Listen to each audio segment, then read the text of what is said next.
Well, I think it's important for as many Americans as possible to do what I've never been able to do, and that is learn another language and try to be bilingual, because that connects us to the rest of the world. I think it is important, though, that English remain our common unifying language, because that brings our country together in a way that we've seen generations of immigrants coming to our shores be able to be part of the American experience and pursue the American dream. You know, I have been adamantly against the efforts by some to make English the official language. That I do not believe is appropriate, and I have voted against it and spoken against it. I represent New York. We have 170 languages in New York City alone, and I do not think that we should be in any way discriminating against people who do not speak English, who use facilities like hospitals or have to go to court to enforce their rights. But I do think that English does remain an important part of the American experience.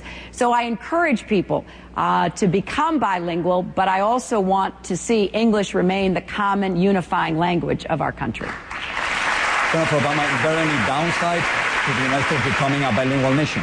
Well, I think it is important that everyone learns English and that we have that process of binding ourselves together as a country. I think that's very important. I also think that every student should be learning a second language because, you know, so when you start getting into a debate about bilingual education, for example, now I want to make sure that children who are coming out of Spanish-speaking households have the opportunity to learn and are not falling behind. And if bilingual education helps them do that, I want to give them the opportunity. But I also want to make sure that English-speaking children are getting foreign languages because this world is becoming more interdependent, and part of the process of America's continued leadership in the world is going to be our capacity to communicate across boundaries, across borders, and that's something, frankly, that's fallen where we've fallen behind. And one of the failures of No Child Left Behind, a law that I think a lot of local and state officials have been troubled by, is that is so narrowly focused on standardized tests that has pushed out a lot of important learning that needs to take place.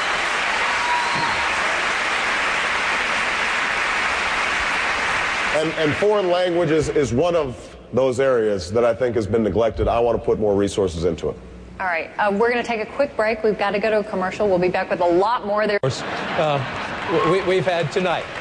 And so I want to ask you about that. There are times when each of you seems to call into question the other one's credibility or truthfulness. And Senator Clinton, I want to talk specifically about some words you've spoken here in the state of Texas over the past couple of days. You've said, quote, "My opponent gives speeches, I offer solutions." You said the choice for Democrats in this campaign is, quote, talk versus action. Now, in a campaign that some of us are old enough to remember, maybe not many of the students here, this would be called the where's the beef question. But since we're in Texas, I'd like to borrow a phrase that they often use here, and you've used yourself in the context of President Bush. Are you saying that your opponent is all hat and no cattle? And can you say that after the last 45 minutes? Well, I have said that about President Bush, and I think our next president needs to be a lot less hat and a lot more cattle.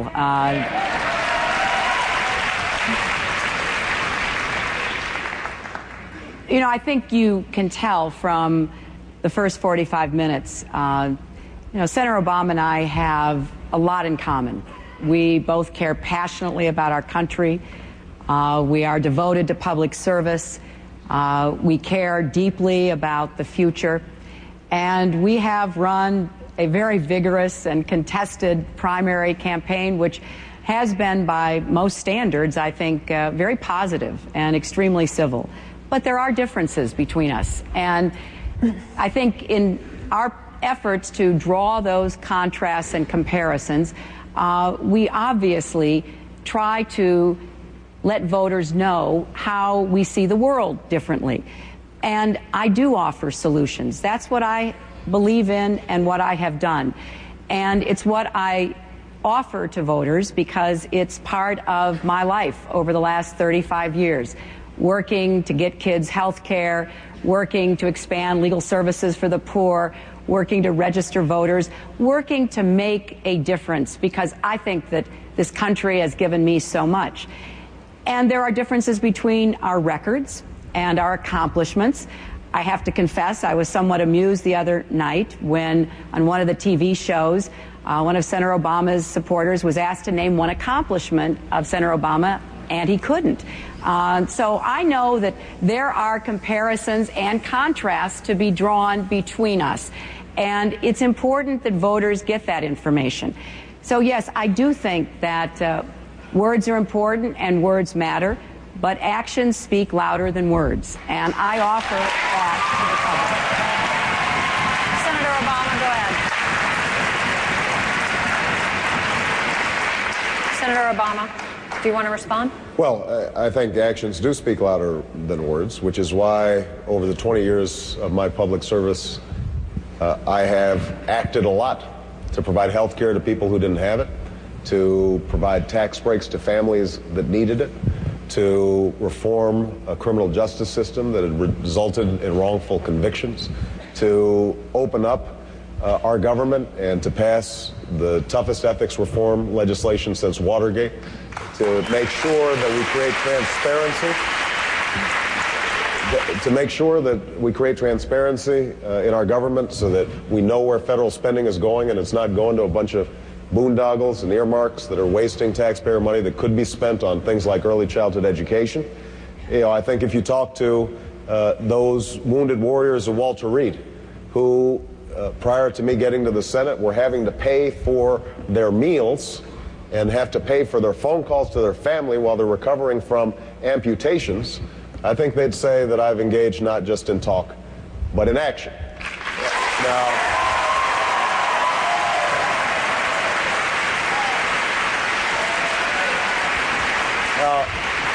I think Senator Clinton has a fine record, and I don't want to denigrate that record.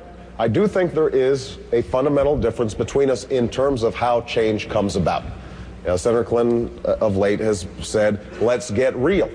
And the implication is that you know, the people who've been voting for me or involved in my campaign are somehow delusional, and that the 20 million people who've been paying attention to 19 debates and the editorial boards all across the country at newspapers who've given me endorsements, including every major newspaper here in the state of Texas,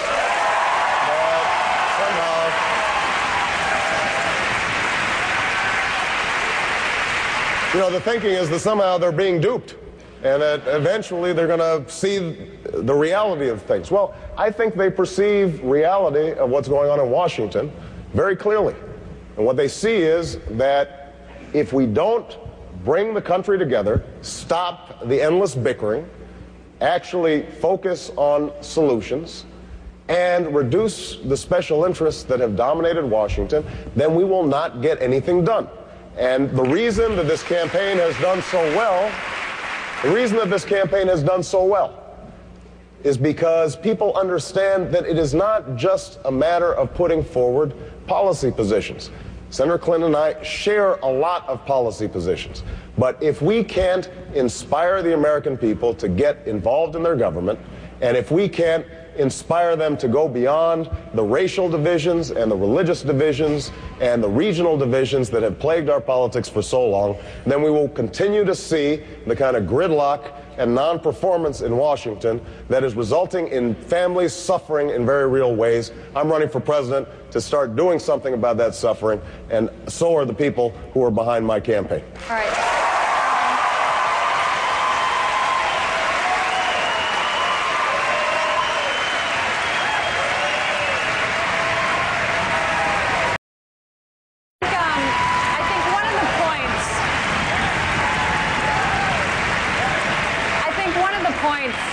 that John King was alluding to in talking about some of Senator Clinton's comments is there has been a lot of attention lately on some of your speeches, that they're very similar to some of the speeches by your friend and supporter Deval Patrick, the governor of Massachusetts. And Senator Clinton's campaign has made a big issue of this. To be blunt, they've accused you of plagiarism. Right. How do you respond?